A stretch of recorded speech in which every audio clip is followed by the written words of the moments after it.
ইরানি ক্ষেপণাস্ত্র মোকাবিলা করা এখন দুঃস্বপ্ন বা কল্পনায় পরিণত হয়েছে।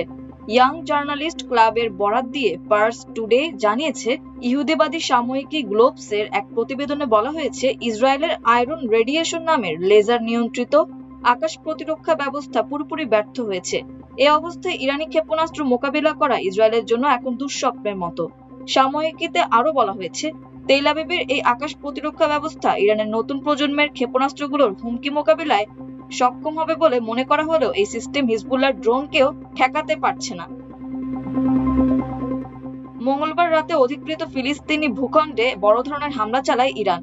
ইরানের সেই হামলা কোনো অবস্থাতে প্রতিরোধ করতে পারেনি ইসরায়েল। গ্লোবস বলছে, হামলা প্রতিহত না করার পেছনে রয়েছে ইসরায়েলের আয়রন রেডিয়েশন নামের লেজার নিয়ন্ত্রিত ক্ষেপণাস্ত্র প্রতিরক্ষা ব্যবস্থার দুর্বলতা।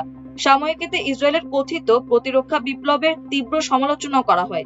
ওই সাময়িকীতে লেখা হয়েছে, কথা ছিল উত্তর ইসরায়েল তথা অধিকৃত উত্তর ফিলিস্তিনের আকাশকে নতুন প্রজন্মের ক্ষেপণাস্ত্রের হুমকি থেকে নিরাপদ রাখবে এই ব্যবস্থা, কিন্তু সাম্প্রতিক যুদ্ধে তা কোনো ভূমিকাই রাখতে পারেনি। লেজার নিয়ন্ত্রিত এই প্রতিরক্ষা সিস্টেমের কথা ব্যাপকভাবে প্রচার করেছে ইসরায়েল, যেখানে বলা হয়েছিল, ইসরায়েলি মুদ্রায় তথা শেকেলের হিসাবে কয়েকশো কোটি শেকেল দামের এই সিস্টেম বা বিমান প্রতিরক্ষা ব্যবস্থা ক্ষেপণাস্ত্রগুলো ঠেকাতে সক্ষম হবে। কিন্তু বাস্তবতা পুরোই উল্টো।